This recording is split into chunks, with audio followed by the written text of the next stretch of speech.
अगर मैं आपसे कहूं कि बिना किसी जुर्म के आपको 20 साल जेल में बिताने हैं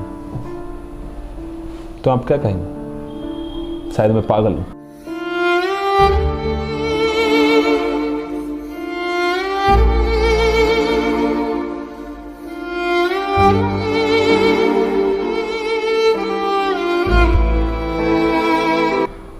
नमस्कार दोस्तों, मेरा नाम है नजरू। आप देख रहे हैं एरियल न्यूज। जी हाँ, ऐसा ही हुआ है आगरा की जेल में।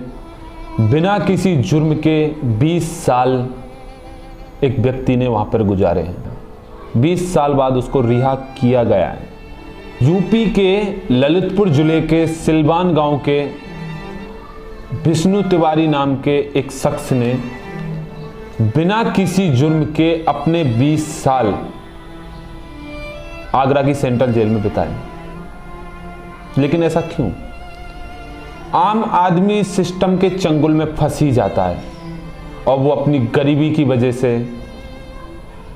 फिर उस चंगुल से नहीं निकल पाता है। और इसका जीता जागता उदाहरण विष्णु तिवारी है, जिसने अपने 20 साल बिना किसी जुर्म के जेल में बिताए। मैं उन चराने भैंस चराने गए थे हम, वहाँ मतलब पड़ गई तो उन्हें गाली गलौज भी करने लगे, तो उस वजह से थोड़ी बहुत कहा सुनी हो गई वहाँ खेत पे ही। उसके बाद जो इनने मतलब वो आके गांव में एक ड्रामा बनाया कि इनने हमें मारा और ये हमें मारना चाह रहे, और इनने हमारी बहू पकड़ी और जाके केस ने बना दिया, FIR करी। तो थाने ने इनकी रिपोर्ट नहीं ली, क्योंकि वो जानते थे कि एक शिवशंकर कुर्मी जो थे दरोगा, उनको चार्ज था उस टाइम, तो उनने रिपोर्ट ना लेके तो इनने फिर SP के थ्रू और सीओ जो थे नारायण अखिलेश नारायण, तो उनसे ही मतलब वो करके और हम पे 3 दिन बाद FIR करके और 376 और 504 506 एक्ट के तहत हम पे मुकदमा दायर कराया गया। तो हम घर से हम पे जब मुकदमा दायर होगा तो हम बहुत डरते थे घर वालों से, पुलिस से। हम भाग गए तो हम 2-4 दिन इधर उधर रहे। फिर हमारे घर वालों ने मतलब हमें कानून जब हो गया, केस खट गया, चार्जशीट बन गई, तो हमें जाने पड़ा। चार्जशीट बनने थी तो हमें दरोगा ने जी ने बुलाया, तो हम चले गए थाने, पेश हुए। थाने से बस हम जेल चले गए। जेल में हमारे घर वालों ने ज़मीन वमीन बेच के, बड़ी सस्ती ज़मीन बिक रही थी उस टाइम, 25,000 की एकड़, 30,000 की एकड़, तो वो ज़मीन बिकी। आज 10 लाख की एकड़ नहीं मिलने की वहाँ में, जो उस टाइम बिक गई हमारे केस में, क्योंकि इतनी आर्थिक सहायता मतलब मजबूरी थी उस टाइम, गरीबी समय था। तो ज़मीन बेच के मुकदमा मतलब लड़ा, बेल करवाई उनने हाई कोर्ट से, कुछ वकील खा गए उसमें।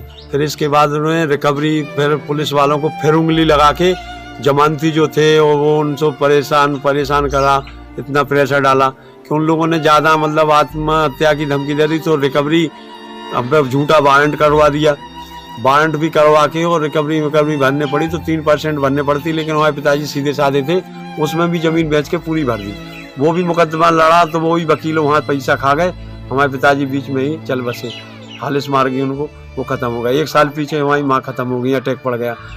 उसके बाद 15 में एक भाई हमारा अटैक से, सीने में अटैक हुआ, वो भी ख़त्म हो गया। फिर 17 में एक भाई और ख़त्म होगा। मतलब हमारे 4 हमारे घर में मौतें हो चुकी। हर लम्हा हर पल सिर्फ वो रिहाई की गुहार लगाता रहा। वो कहता रहा कि मैं बेगुनाह हूं, मैंने कोई भी गुनाह नहीं किया है, मुझे जेल में क्यों डाला जा रहा है, मेरी सुनवाई क्यों नहीं की जा रही है। लेकिन सिस्टम को ये नाकाबिले मंजूर था। 16 सितंबर 2000 को वो दिन था जब विष्णु तिवारी पर यह आरोप लगा कि उसने SC ST की एक महिला के साथ रेप किया है, जिसमें उसको अरेस्ट कर लिया गया। ललितपुर की जेल की कुछ दिनों की कस्टडी के बाद में उसे आगरा सेंट्रल जेल भेज दिया गया, जहां पर 24 फरवरी 2003 को अदालत ने फैसला सुनाया कि रेप के केस में 10 साल की सजा और ST SC के उल्लंघन के तहत उसे उम्र कैद की सजा सुनाई जाती है। ये सुनकर विष्णु तिवारी दंग रह गया और उसने कभी भी अपने छूटने की उम्मीद नहीं लगाई। वो सोचा कि अब मुझे उम्र कैद की सजा हो चुकी है और अब मुझे सारी जिंदगी सिर्फ जेल में ही गुजारनी है। इन 20 सालों में उसने बहुत कुछ खोया। माँ, बाप, छोटा भाई, बड़ा भाई की मृत्यु हो चुकी। इन 20 सालों के बीच में ही उसके परिवार के तकरीबन 4 लोगों की मृत्यु हो गई और वो 20 सालों में। लेकिन मैं पूछता हूं, ये अदालत जो अब उससे माफी मांग रही है, क्या ये अदालत वो 20 साल उसको वापस लाके दे सकती है? क्या वो 20 साल विष्णु तिवारी को वापस लाके दे सकती है? विष्णु तिवारी के परिवार के पास 8 एकड़ जमीन थी, जिसमें से 7 एकड़ जमीन उसके केस में लड़ने के लिए परिवार वालों ने बेच दी। उनके कमाई का जरिया भी सिर्फ जमीन ही थी, जिसमें वो खेती बाड़ी करके कमाते थे। कानून की वो प्रतिमा जो आंखों पे पट्टी बांध के और हाथ में तराजू लिए खड़ी रहती है, शायद उसको नहीं दिखा कि विष्णु तिवारी निर्दोष है।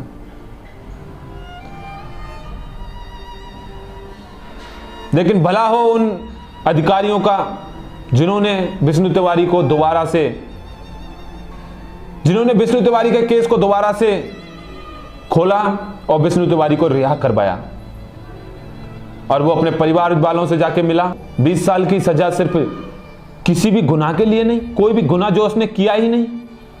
निर्दोष व्यक्ति को 20 साल की सजा काटने का कहां हक है?